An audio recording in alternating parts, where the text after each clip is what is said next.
سورہ انعام میں اللہ تعالیٰ نے 18 نبیوں کا ذکر کیا، اور 18 نبیوں کا ذکر کرنے کے بعد اللہ نے فرمایا وَلَوْ أَشْرَكُوا لَحَبِطَ عَنْهُمْ مَا كَانُوا يَعْمَلُونَ، اگر ہمارے نبیوں نے بھی، ہمارے پیغمبروں نے بھی شرک کیا ہوتا، ان کی ساری نیکیاں برباد ہو گئی ہوتی۔ تو یہ پہلا عمل ہے میرے پیارے ساتھیوں جو جہنم میں لے کر کے جانے والا ہے۔ دوسرا گناہ جو انسان کو جہنم کی طرف لے کے جاتا ہے، شرک آپ نے سن لیا، اب شرک ہی سے ملتا جلتا ہے گناہ ہے کفر کرنا۔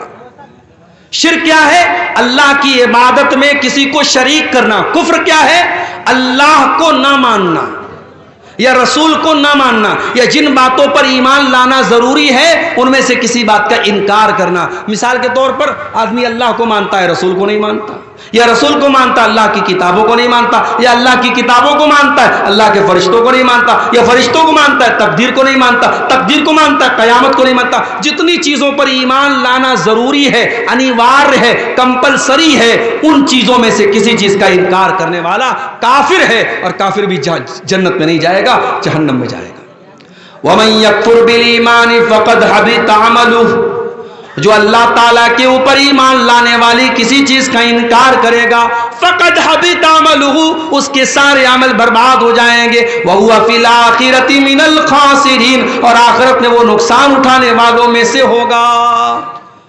قرآن میں بار بار اللہ کہتا ہے ہم نے کافروں کے لیے جہنم تیار کر رکھی، ہم نے کافروں کے لیے جہنم تیار کر کے رکھی۔ جو کافر ہوگا، جو کفر کرے گا، اس کے لیے جنت حرام ہے اور جہنم میں وہ داخل ہوگا۔ اور آگے بڑھیے، جہنم میں لے کر کے جانے والی ایک اور چیز ہے اللہ کا مذاق اڑانا، اللہ کے رسول کا مذاق اڑانا، فرشتوں کا مذاق اڑانا، قرآن کا مذاق اڑانا، شریعت کا مذاق اڑانا۔ اگر آپ نے شریعت کی کسی چیز کا مذاق اڑایا تو یہ چیز بھی آپ کو اللہ کی جنت سے دور کر دے گی۔ اللہ نے قرآن میں فرمایا قُلْ أَبِاللَّهِ وَآيَاتِهِ وَرَسُولِهِ كُنْتُمْ تَسْتَهْزِئُونَ، اے نبی آپ کہہ دیجئے منافقوں سے، کافروں سے، کیا تم اللہ کا مذاق اڑاتے ہو؟ کیا تم اللہ کی آیتوں کا مذاق اڑاتے ہو؟ کیا تم اللہ کے رسول کا مذاق اڑاتے ہو؟ لا تعتذروا قد کفرتم بعد ایمانکم، اے کافرو تم جتنا بھی بہانہ کر لو، اے منافقو تم جتنا بھی بہانہ کر لو،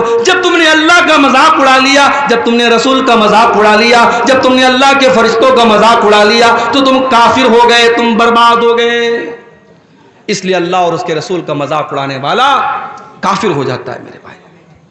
تو جب مذاق اڑانے والا کافر ہو جاتا ہے تو جو نبی کو گالی دیتا ہے، جو نبی کو برا بھلا کہتا ہے، جو نبی پر تانے مارتا ہے، اب ذرا سوچو اس کا انجام کیا ہو۔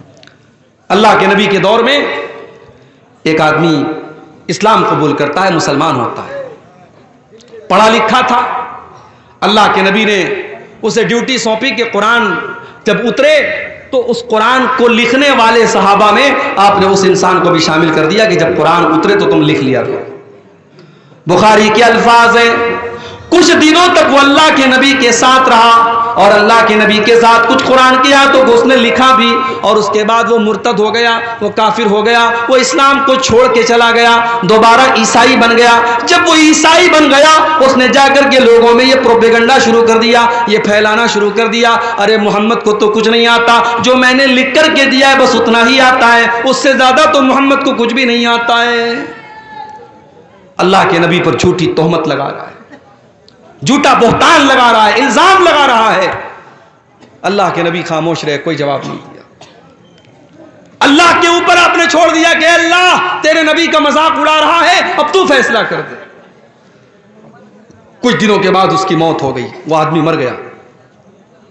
مرنے کے بعد اس کی قوم کے لوگوں نے اس کو قبرستان میں لے جا کر کے دفن کیا۔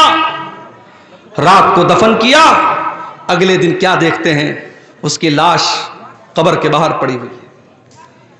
اس کے ساتھیوں نے کہا لگتا ہے محمد صلی اللہ علیہ وسلم اور ان کے ساتھیوں نے بدلہ لیا ہے، اسے دشمنی لی ہے اور اس کو قبر سے باہر نکالا ہے۔ انہوں نے اور گہری قبر کھودی اور گہرا گڈھا کھودا اور اس میں اس کو دفن کر دیا۔ اگلے دن پھر جا کے دیکھا تو لاش باہر رکھی ہوئی ہے۔ 3 دن تک لگاتار گڈھا کھودتے رہے، اس انسان کی لاش کو زمین میں دفن کرتے رہے، لیکن زمین نے اس کی لاش کو قبول نہ کیا۔ جب تیسرے دن بھی ایسا ہوتا چلا گیا، وہ سمجھ گئے کہ یہ انسان کا کام نہیں ہے، یہ اللہ کا کام ہے، یہ اللہ کی طرف سے غضب نازل ہو رہا ہے۔ انہوں نے لے جا کر کے اس کی لاش کو کوڑے میں پھینک دیا۔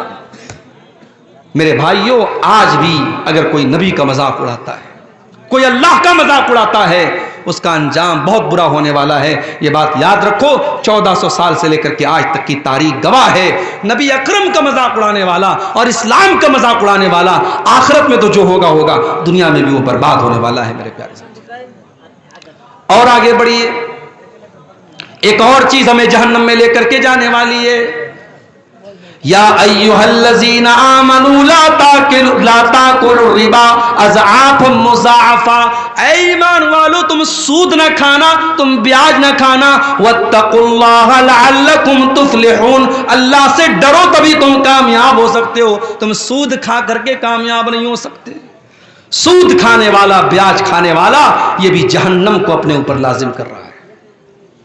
اللہ کے نبی نے صرف سود کھانے والے پر لعنت نہیں کی، آپ نے فرمایا لعن اللہ آکل الربا وموکلہ وکاتبہ وشاہدیہ، اللہ تعالیٰ کی لعنت ہو سود کھانے والے پر، سود کھلانے والے پر، سود لکھنے والے پر، سود کی گواہی دینے والے پر، اور آپ نے فرمایا سب برابر ہیں۔ اسی لیے علماء کہتے ہیں کہ بینک میں کوئی جاب کرنا صحیح نہیں ہے، کیونکہ بینک کا پورا کام سود پر ہوتا ہے۔